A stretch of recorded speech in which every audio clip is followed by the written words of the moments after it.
chill out.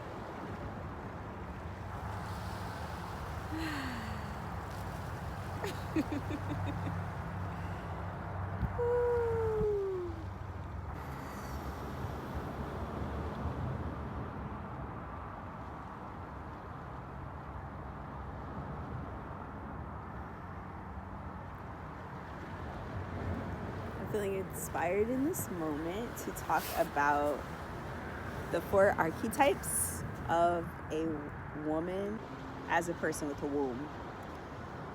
So the 4 archetypes are connected to the seasons. This is not new information. This is ancient information that is divinely being activated in this moment through remembrance. So these 4 archetypes are the Maiden. So the Maiden is the archetype of youthfulness, playfulness, purity. It is aliveness. It is full of energy and appetite for life and for learning and for knowing and for discovering and for playing and experiencing and rebelling. So that's the first archetype. And then the next one is the mother archetype. The mother archetype is typically from 26 to 46 or even more. These numbers are not set in stone, but they're fluid. They're fluid.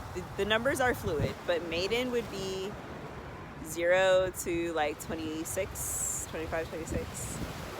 And then mother would be from 26, 27 to like 46 or even maybe 50 into the 50s. So that's current Earth years.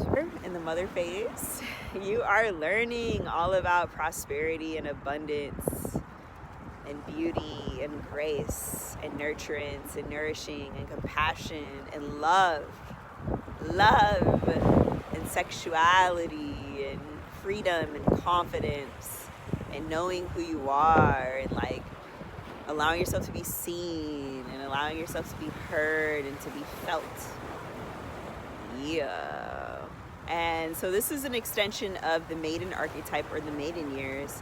When we enter our mother, we are learning how to co-create with life.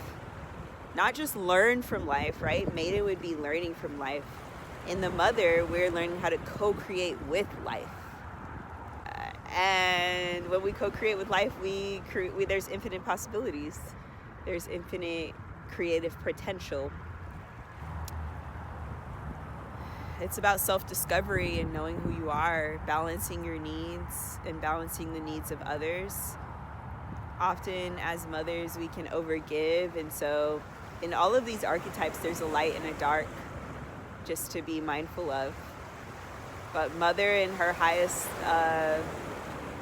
light or most expansive light is abundance, love, unconditional love, prosperity, like nurturance, like you're always nourished in the mother's presence.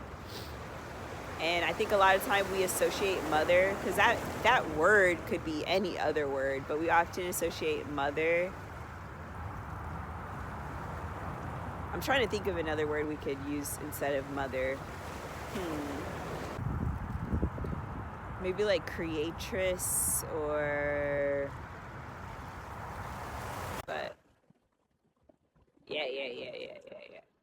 Creatress archetype. You're creating, whether you're creating life or you're creating form from matter of life through your ideas, through your inspirations, through your connections with others, through your actual hands and body. Mother is when you become embodied, you know, because you really feel your body when you become pregnant and you give birth to something, whether that's an actual being or an idea or a business. You got to embody it. So I would say mother or creatress archetype is about getting in your body. Whereas Maiden, you're kind of more floating. You know, you're floating, you're air or water, you're moving around, you're fluid. With mother or creatress archetype, I would say more earth grounded.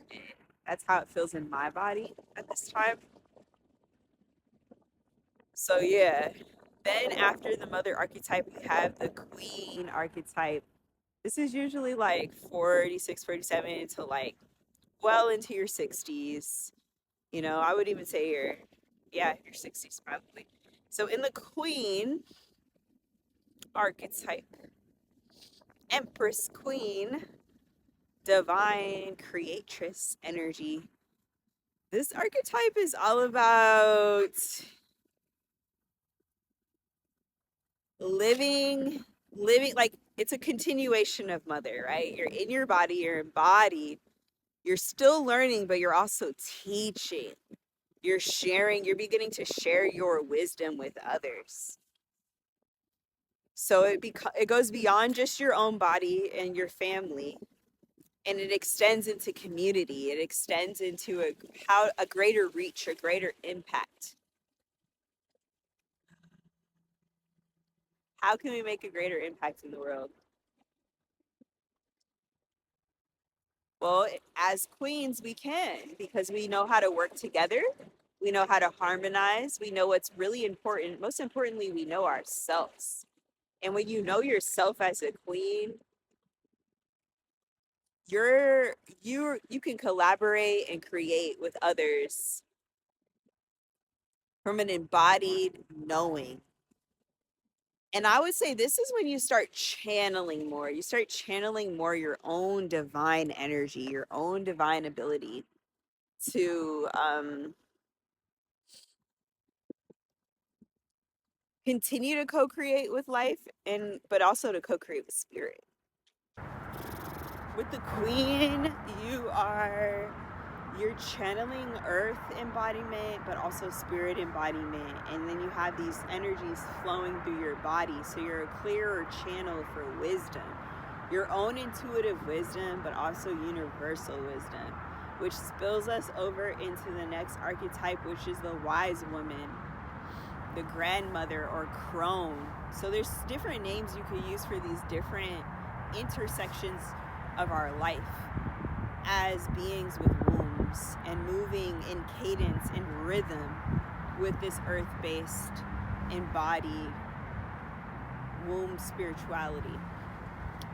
So as a grandmother, as a wise one, your interest is no longer outside of yourself. Your inner pristine knowing is sublime in all situations. How did you get this wisdom? How does the grandmother get her wisdom? And most importantly, how does she create impact and share her wisdom and her teachings with her extended family, which is the whole world? Because the grandmother knows she's intertwined between all the other grandmothers' wombs around the world. We create life. We create these beings. We create this world. So there's a oneness, there's a unity that comes through when you enter this phase of your life, this phase of your embodiment. The wise woman knows she is one with all. There's no hierarchy. She understands the earth. She understands the wisdom of community, of connection, of collaboration. She embodies it. She is the combination of the maiden, the mother, the queen. She gets her wisdom through experiences, embodied experiences, knowing. We accumulate wisdom. Every mistake we make, or everything that we see as like not so good, whether a good experience or a bad experience, or just our life experiences in general, how we were brought up, our hardships, our challenges, but also our highs and our loves and our beauties, it all has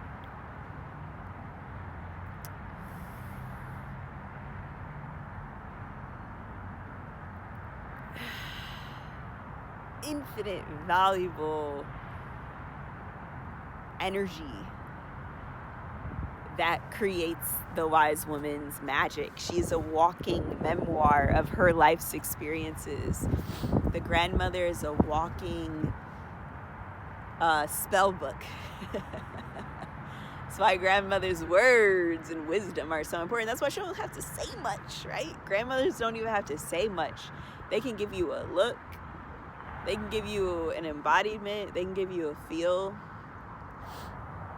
They can give you a snort or like a little whatever, a laugh, a chuckle, a sound, and you know what they're saying. Yet we heed the wise woman's words when she speaks, because when she speaks, she utters wisdom in her highest form, highest vibration.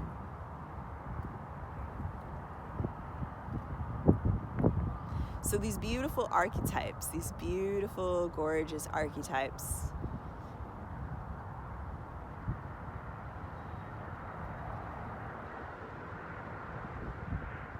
co-create our reality. It's a different kind of programming.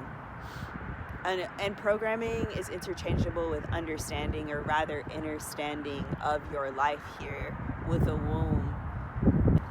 We're always transitioning through these phases, these archetypal life cycles. They're not just by age. We move through these archetypes continuously through our first initiation into our monarchy, our first blood, which is a rites of passage itself. That's a rites of passage that is in Maiden. So gorgeous outside. I'm very excited to be out. I love being out in nature. Yeah, these archetypes are fundamental to having a greater understanding of our overall health and wellness. We're not taught these things. They're passed down. These are traditions that are being passed down. And so it's my intention to offer resources to learn these things, to activate these things, like I said, as remembrance in your DNA, in your body, in your womb, which is what other women have done for me. So shout out to all my teachers and all the women who embody this wisdom and knowledge. May we all continue to rise in this embodied knowing, in this embodied way of living and being and breathing and co-creating and collaborating in the world. We have the power to shift the vibration of the earth as creatresses, co-creatresses with the earth and with other beings, remembering its unity, its all, its power with each other, not power over. Blessed be. Gratitude. Mami Wata, Oshun, Yamoja, Yamaya.